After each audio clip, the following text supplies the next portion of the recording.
அது ஒரு பிச்சை, தமிழனுக்கு போட்ட பிச்சை. ஏன்னா வணக்கம்.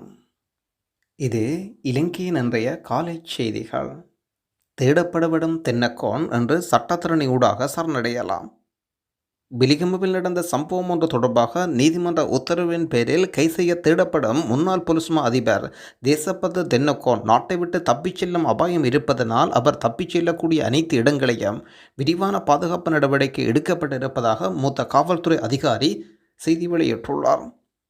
சட்டபூர்வமாக நாட்டை விட்டு வெளியேறுவதை தடுக்க மாத்திரை நீதிமன்றத்திலும் பயணத்தடை விதிக்கப்பட்டிருக்கிறது. கடந்த சில நாட்களாக தேசப்பத்து தென்னக்கோன் வசித்த கிரியுள்ள ஆகிய இடங்களில் 2 வீடுகளையும் அடிக்கடி சென்று வந்த நண்பர்களையும் வீடுகளையும் போலீசார் ஆய்வு செய்துள்ளனர். தேசப்பத்து தென்னக்கோன் மறைந்திருப்பதாக சந்தேகிக்கப்படும் கொட்டல்கள் அடுக்குமாடி குடியிருப்புகள் மீது சிறப்பு கவனம் செலுத்தப்பட்டிருக்கிறது. இலங்கை மத்திய வங்கியினால் இன்றைய தினம் வெளியீடு செய்யப்பட்டிருக்கும் நாணய மாற்று விகிதங்களின் பட்டியல். ஆஸ்திரேலியன் டாலர் 188 ரூபா, யூரோ ஒன்றின் பெறுமதி 313 ரூபா, கனேடியன் டாலர் 208 ரூபா, சிங்கப்பூர் டாலர் 223 ரூபா, ஸ்டீலிங் பவுண்ட் 379 ரூபா, சுவிஸ் பிராங்க் 335 ரூபா, ஐக்கிய அமெரிக்க டாலர் 299 ரூபா. தொடர்ந்து மத்திய கிழக்கு நாடுகளுக்குரிய நாணய பெறுமதிகளாக பஹ்ரைன் தினார் 783 ரூபா, குவைத் தினார் 956 ரூபா, ஓமான் ரியால் 767 ரூபா, கட்டார் ரியால் 81 ரூபா, சவுதி அரேபியா ரியால் 78 ரூபா, ஐக்கிய அரபு ராச்சியம் திர்ஹம் 80 ரூபா.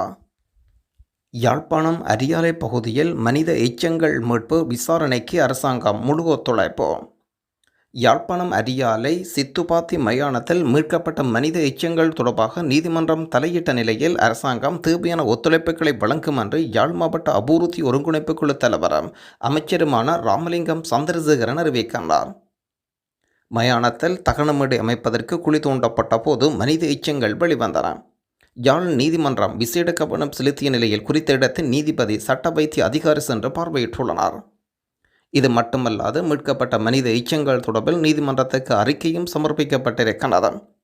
ஆகவே கடந்த காலங்களைப் போன்றோர் நீதிமன்ற விவகாரத்தில் நாங்கள் தலையிடப் போவதில்லை. அரசாங்கம் என்ற வகையில் நீதித்துறையின் செயல்பாடுகளுக்கு பூரண ஒத்துழைப்பு வழங்குவோம். ஏப்ரல் 18 தொடக்கம் 27 வரை விசேட தலதா உற்சவம். நாட்டில் மத கலாச்சார மறுமலர்ச்சியை உருவாக்குவதற்கான இந்த வாய்ப்பை பயன்படுத்திக் கொள்வோம். ஜனாதிபதி அனுரகுமார் திசாநாயக்காவின் வேண்டுகோளின் பேரில் ஏப்ரல் 18ஆம் தேதி தொடக்கம் 27ஆம் தேதி வரை பொதுமக்களுக்கான விசேட தலதா காட்சியொன்றையும் நடத்த முடிவெடுக்கப்பட்டிருக்கிறது. வெளிநாட்டிலிருந்து பணம் அனுப்புவது தொடர்பில் அரசாங்கம் வெளியிட்டிருக்கும் விசேட தகவல். வெளிநாடுகளில் இலங்கை தொழிலாளர்கள் அனுப்பப்படும் பணத்தில் வரி அறவிடப்பட மாட்டாது என்று அமைச்சர் ஜெயந்த பர்னாண்டோ அறிவிக்கின்றார். வெளிநாட்டு தொழிலாளர்களால் அனுப்பப்படும் பணத்துக்கு 15% வரி அறவிடப்படும் என்ற போலியான தகவல்கள் வெளியிட்டுள்ளதாக அமைச்சர் கூறுகின்றார்.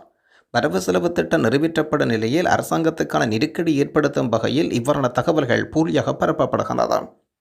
இதோடவில் போலியான தகவல்கள் வெளியிட்ட தென்னிலங்கை பத்திரிகை ஒன்றுக்கு எதிராக சட்ட நடவடிக்கை எடுக்கப்படும். டிஜிட்டல் மற்றும் சமூக வலைத்தளம் ஊடாக வருமானம் ஈட்டுவோருக்கு எதிராக வரி விதிக்க நடவடிக்கை எடுக்கப்பட்டுள்ளதும் அவர்களுக்கு சலுகை அடிப்படையில் வரி விதிக்கப்பட்டுள்ளதாகவும் 1,50,000 ரூபாவுக்கு குறைவான வருமானத்தை பெறும் டிஜிட்டல் செயற்பாட்டாளர்களுக்கு வரி விதிக்கு வழங்கப்பட்டுள்ளமை குறிப்பிடத்தக்கது. காங்கேசந்துறை நோக்கி பயணித்த சிவகங்கை கப்பல் கடல் சீற்றத்தினால் தத்தளிப்போம். நாகப்பட்டினத்திலிருந்து காங்கேசந்துறைக்கு பயணித்த சிவகங்கை கப்பல் திடீரென கடல் சீற்றத்தில் நடுக்கடலில் தத்தளித்ததாக இந்திய செய்தி வெளியிட்டிருக்கிறது. இதன்போது பயணிகள் அலறியதனால் கப்பல் பாதியில் நாகை திரும்பியதாக அறிய முடிகிறது. பயணிகள் கப்பல் சேவை ஆரம்பமாகிய நிலையில் பின்னர் கடல் காற்று அதிகமாக வீசுவதனால் பயணிகள் கப்பல் போக்குவரத்து நிறுத்தப்பட்டது. வானிலை சீரடைந்து மீண்டும் மார்ச் 1 தொடக்கம் நாகப்பட்டினம் இலங்கை இடையே பயணிகள் கப்பல் போக்குவரத்து நிறுத்தப்பட்டிருந்தது. மீண்டும் ஆரம்பிக்கப்பட்ட நிலையில் நாகப்பட்டினம் துறைமுகத்திலிருந்து காங்கேசந்துறைக்கு பயணிகள் கப்பல் காலை 7:30 மணிக்கு 78 பயணிகளுடன் புறப்பட்டது. வேளாங்கண்ணி தென்கிழக்கு 15 மைல் தொலைவில் கப்பல் சென்றபோது கடல் சீற்றம் அதிகமானது. இதனால் கப்பலில் கடலில் தத்தளிக்க ஆரம்பித்தனர். பயணிகள் அலறினர். வானிலை மோசமானதை தொடர்ந்து கப்பல் அவசரமாக நாகப்பட்டினம் துறைமுகத்துக்கு மீண்டும் திருப்பியுள்ளனர். இதனைத் தொடர்ந்து கப்பல் போக்குவரத்து ரத்து செய்யப்பட்டிருப்பதாக கப்பல் நிர்வாகம் அறிவிக்கிறது. தமிழினே மூடி மறைக்கப்பட்ட ஒரு அப்பாவி பெண்ணின் உயிரிழப்பு. உதவி பிரதேச செயலாளர் உயிரிழப்பில் சந்தேகம். மீள் விசாரணை ஆரம்பம். தீயில் கருகி உயிரிழந்த சவுகச்சேரி பிரதான உதவி பிரதான செயலாளர் தமிழனி சதீஷின் உயிரிழப்புக்கு சந்தேகம் இருப்பதனால் சம்பவம் தொடர்பில் மீண்டும் விசாரணை ஆரம்பிக்கப்பட்டுள்ளன. சவுகச்சேரி உதவி பிரதான செயலாளராக இருந்த தமிழனி கடந்த பிப்ரவரி மாதம் 16ஆம் தேதி தீயில் கருகி உயிரிழந்தார். தற்செயலான தீ விபத்தினால் தன் உடம்பில் தீப்பற்றி கொண்டதாக அவர் தெரிவித்த நிலையில் அவரது உயிரிழப்பு விபத்து மரணம் என்று தீர்ப்பளிக்க வழங்கப்பட்டிருந்தது. எனினும் தமிழனியின் தந்தை சண்முகராசா கோப்பாய் போலீஸ் நிலையத்தில் முறைப்பாடு ஒன்றை பதிவை மேற்கொண்டார். இதில் தனது மகளின் உயிரிழப்பில் மர்மம் இருப்பதாகவும் இது கொலையாக இருக்கக்கூடும் என்பதனால் மீண்டும் விசாரணை மேற்கொள்ளுமாறு வலியுறுத்தப்பட்டிருந்தது.